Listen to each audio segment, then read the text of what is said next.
నేను మీ మహేశ్వరి. ఎలా ఉన్నారు అందరూ? బాగున్నారా? నేనైతే చాలా బాగున్నాను. మీరందరూ ఎలా ఉన్నారు నాతో కామెంట్లో షేర్ చేయండి. నా వీడియోస్ని ఫస్ట్ టైం చూస్తున్నట్లయితే నా ఛానల్ సబ్స్క్రైబ్ చేయండి. తర్వాత చిన్న బెల్ వస్తుంది, ఆ బెల్ యాక్టివేట్ చేయండి. అలా చేస్తే నేను అప్లోడ్ చేసిన వీడియోస్ వెంటనే మీకు నోటిఫికేషన్స్ వస్తాయి. నా వీడియోస్ని మిస్ అవ్వకుండా చూసేయచ్చు. లేట్ చేయకుండా వీడియోలోకి వెళ్ళిపోదాం. కారపూస ఎప్పుడు చేసేలా కాకుండా ఇలా చేయండి ఒకసారి. చాలా క్రిస్పీగా చాలా బాగుంటాయి. ముందుగా ఒక అరకిలో శనగపిండి తీసుకున్నాను, అంటే బేసిను జల్లించి పెట్టుకున్నాను. ఒక గరిటెతో బియ్యం పిండి తీసుకున్నాను, క్రిస్పీగా చాలా బాగా వస్తాయి. కొద్దిగా ఉప్పు, అంటే రుచికి సరిపడా, కొంచెం బేకింగ్ సోడా, మనం తినే సోడా, మొత్తం బాగా కలిసేలాగా కలుపుకోవాలి ఒకసారి. ఆయిల్ వేడి చేయాల్సిన అవసరం లేదు, ఏం అవసరం లేదు. ఈ విధంగా చేస్తే చాలా క్రిస్పీగా చాలా బాగుంటాయి. 10 రోజులైనా నిల్వ ఉంటాయి. ఇప్పుడు అసలు బయట తెచ్చుకొని తినే పొజిషన్ లేదు, అందుకనే ఇంట్లోనే ఈజీగా ప్రిపేర్ చేసేసుకోవచ్చు. ఒక 10 నిమిషాల్లో రెడీ అయిపోతాయి. పిండి మొత్తం కలిసిపోయింది. ఇప్పుడు ఇందులోకి ఎండుమిరపకాయలు, కారం పొడి కాకుండా పచ్చిమిర్చి వేస్తున్నాను నేను. ఒక చిన్న మిక్సీ జార్ తీసుకొని అందులోకి ఒక 10 వెల్లుల్లి రెబ్బలు, 4 పచ్చిమిర్చి, ఇవి నల్ల మిరపకాయలు బాగా కారం ఎక్కువ ఉంటాయి, అందుకని 4 వేసుకున్నాను. ఒక స్పూను వాము, కొద్దిగా వాటర్ వేసుకొని దీన్ని మెత్తగా పేస్ట్ లాగా చేసుకోవాలి. మీకు తెల్ల మిర్చి ఉంటే, మీకు కారం ఎక్కువ అనిపిస్తే ఎక్కువ వేసుకోండి. మెత్తగా గ్రైండ్ అయిపోయింది. ఇప్పుడు మన కాఫీ, టీ వడగట్టే ఫిల్టర్ ఉంటుంది కదా, ఆ ఫిల్టర్లో వేసుకొని మొత్తం వడగట్టుకోవాలి. ఎందుకంటే మనము కారపూస హోల్స్ సన్నగా ఉంటాయి, ఈ మిర్చి గింజలు అవి ఉంటాయి కదా వాము, అందుకు అవి అడ్డపడుతుంటాయి. మనకు కారపూస వచ్చేటప్పుడు అవి కిందికి పిండి రాదు, అలాగే అడ్డుపడుతుంటాయి. అందుకని ఇలా ఫిల్టర్ చేసుకోవాలి. లేకపోతే ఒక క్లాత్లో వేసుకున్నా సరే గట్టిగా పిండుకోవచ్చు. ఇందులోంచి మొత్తం వాటర్ వెళ్ళిపోయింది. ఆ మిక్సీ గిన్నెలో కూడా ఇంకొంచెం వాటర్ వేసుకొని మొత్తాన్ని కలిపి ఫిల్టర్ చేస్తున్నాను నేను. ఇంకొకసారి మొత్తాన్ని ఒత్తి పెట్టుకోండి. ఎప్పుడు కారం పొడితో కాకుండా ఇలా పచ్చిమిర్చితో కూడా ఒకసారి టేస్ట్ చేసి చూడండి, చాలా బాగుంటాయి. మనం వెల్లుల్లి అందుకు వేసాం కాబట్టి ఆ రుచి కూడా బాగుంటుంది. మొత్తాన్ని ఫిల్టర్ చేశాను. ఇలా ఫిల్టర్ చేసిన తర్వాత దీన్ని ఏం పడేయాల్సిన పని లేదు, దీన్ని ఇలా పక్కకు పెట్టుకోండి. క్రిస్పీగా చాలా బాగా వస్తుంది కారపూస. 10 నిమిషాలు చేసి పెట్టేసుకుంటే ఒక 10 రోజుల వరకు నిల్వ ఉంటాయి మనకి. ఇది ఒకసారి మొత్తం ఇలా కలుపుకుందాము.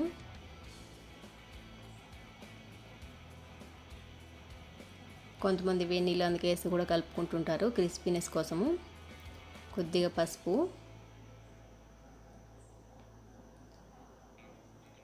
చల్లనీళ్ళతోనే కలుపుతున్నాను. వేడి నూనె కానీ బటర్ కానీ ఏమి యాడ్ చేయలేదు. కొద్దిగా వాటర్ వేసుకుంటూ పిండిని బజ్జీల పిండిలాగా కలుపుకోవాలి.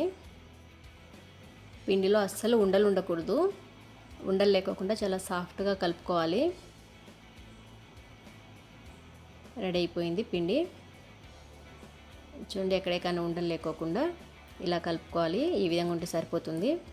మనం బియ్యం పిండి యాడ్ చేసాం కాబట్టి చాలా క్రిస్పీగా వస్తాయి. దీన్ని పక్కకు పెట్టుకోండి. డీప్ ఫ్రైకి సరిపడా ఆయిల్ పెట్టుకున్నాను. సన్న హోల్స్ నా దగ్గర ఇది ఉంది, దీంతో ఒత్తుకుంటున్నాను.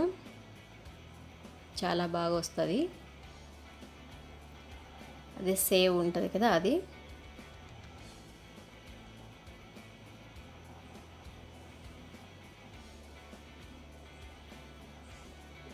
మీ దగ్గర ఏది ఉంటే అందులోనే వేసేసుకోండి, చాలా బాగా వస్తాయి. నా దగ్గర అయితే ఇదే ఉంది, ఇందులో చేస్తున్నాను. ఆయిల్ హీట్ అయింది. ఇప్పుడు మొత్తం సిమ్లో పెట్టుకున్నాను. చూడండి హోల్స్ ఇది. ఇప్పుడు దీన్ని గరిటెతో వేస్తున్నాను. చేతితో వేస్తుంటే మాటికి చేయి వాష్ చేసుకోవాల్సి వస్తుంది. మొత్తం ఫుల్గా కాకుండా ఒక 3 గరిటెలు వేసుకుంటే సరిపోతుంది. ఫుల్ వేసేసుకుంటే ఒత్తిడి మొత్తం బయట పడుతూ ఉంటుంది. మనం పిండి గొట్టంలో వేసిన తర్వాత ఇలా కింద నుంచి చూస్తే ఇలా జారుతూ ఉన్నట్లు ఉంటుంది. మరీ ఎక్కువ లూజ్గా చేసినా మరీ ఎక్కువ టైట్ చేసినా చాలా కష్టము, సేవ్ నీట్గా రాదు. ప్యాన్ కాస్త లోతు ఎక్కువ ఉన్నది, హాఫ్ వరకు ఆయిల్ వేసుకుంటే ఇలా మనం పిండి ఒత్తినప్పుడు ఆయిల్ మొత్తం పైకి బబుల్స్ లాగా పొంగిపోతుంది. అందుకని కాస్త పెద్ద వెడల్పులా ఉన్న ప్యాన్ పెట్టుకోవాలి. చాలా ఫాస్ట్గా అయిపోతుంది. చూడండి, అప్పుడే వన్ సైడ్ మొత్తం రెడీ అయిపోయింది. ఇంకో సైడ్ తిప్పేస్తున్నాను. తిప్పేటప్పుడు ఇంకో గరిటె సపోర్ట్ తీసుకొని తిప్పుకోండి. చాలా ఫాస్ట్గా చేసేసుకోవచ్చు.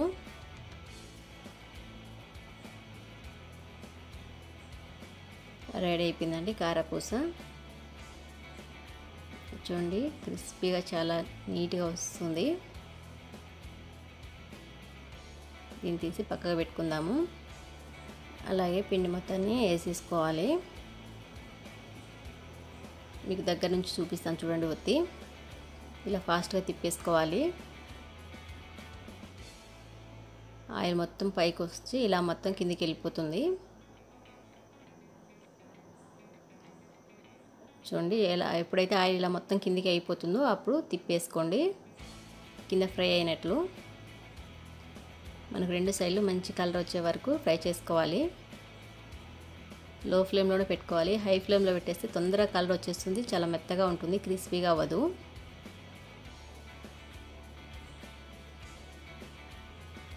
చూడండి, ఇంకో సైడ్ తిప్పుతున్నాను. ఇలా ఆయిల్ ఎప్పుడైతే పైకి పొంగుకోకుండా ఉంటుందో అప్పుడు మనకు రెడీ అయిపోయినట్లు. ఒకసారి చేసి పెట్టేసుకుంటే వారం 10 రోజుల వరకు హ్యాపీగా తినేసేయచ్చు.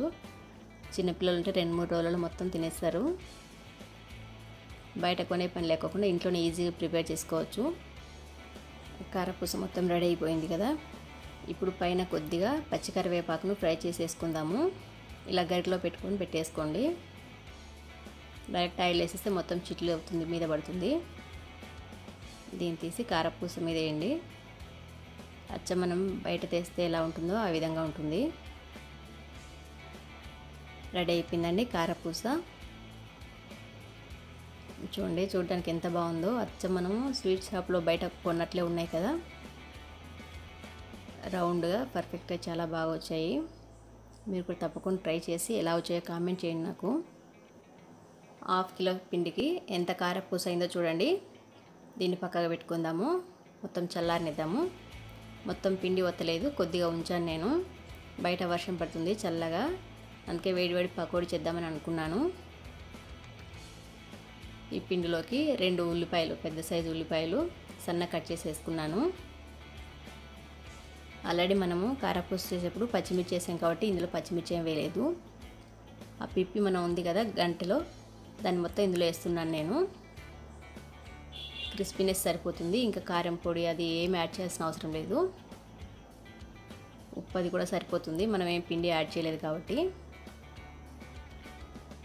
పకోడీ కూడా చాలా క్రిస్పీగా వస్తుంది. ఆనియన్ పకోడీ, గట్టి పకోడీ లాగా చాలా బాగుంటుంది. ఇందులో వాటర్ కానీ పిండి కానీ ఏమి యాడ్ చేయలేదు. అదే పిండితో కొద్దిగా ఉల్లిపాయలు వేసుకున్నాను. ఆ పిప్పి ఉంది కదా ఫిల్టర్ చేసిన, అది వేసి కలుపుతున్నాను అంతే. రెడీ అయిపోయింది ఇది.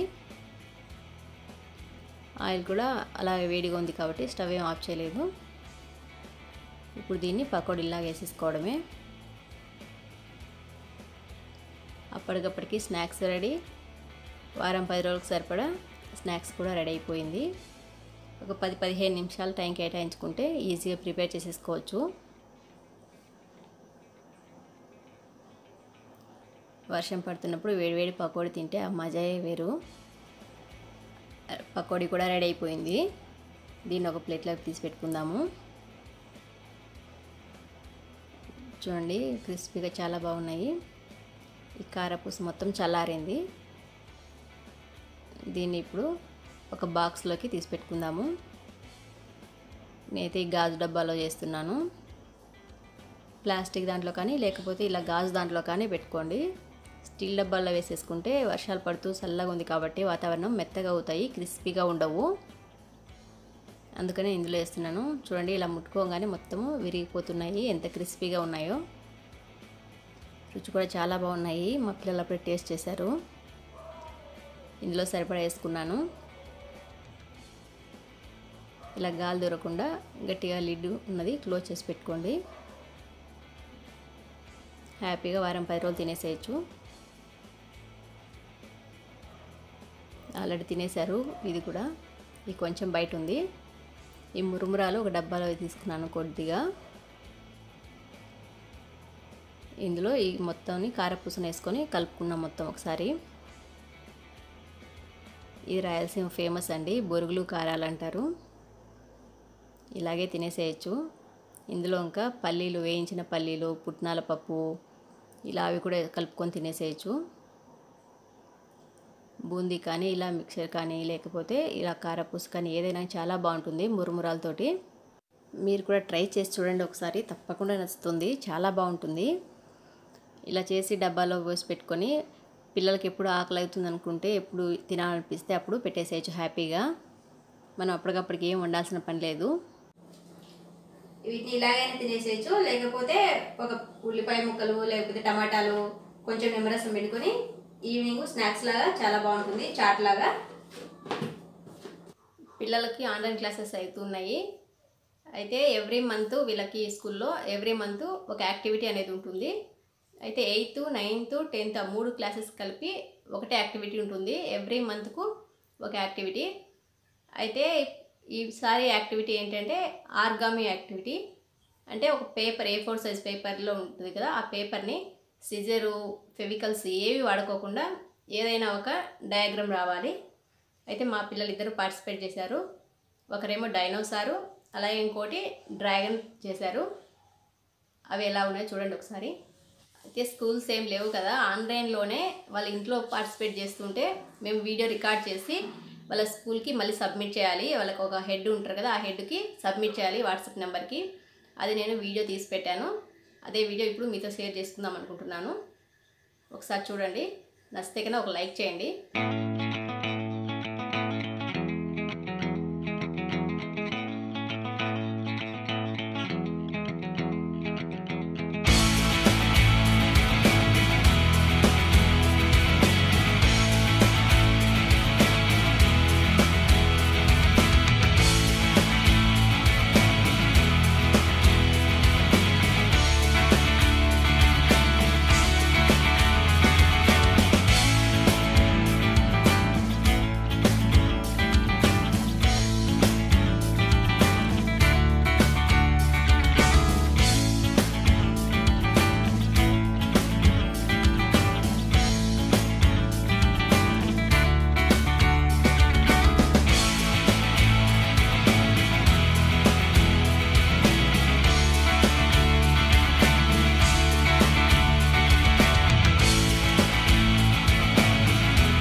ఇది ఇవాళ వీడియో మీ అందరికి నచ్చిందని అనుకుంటున్నాను.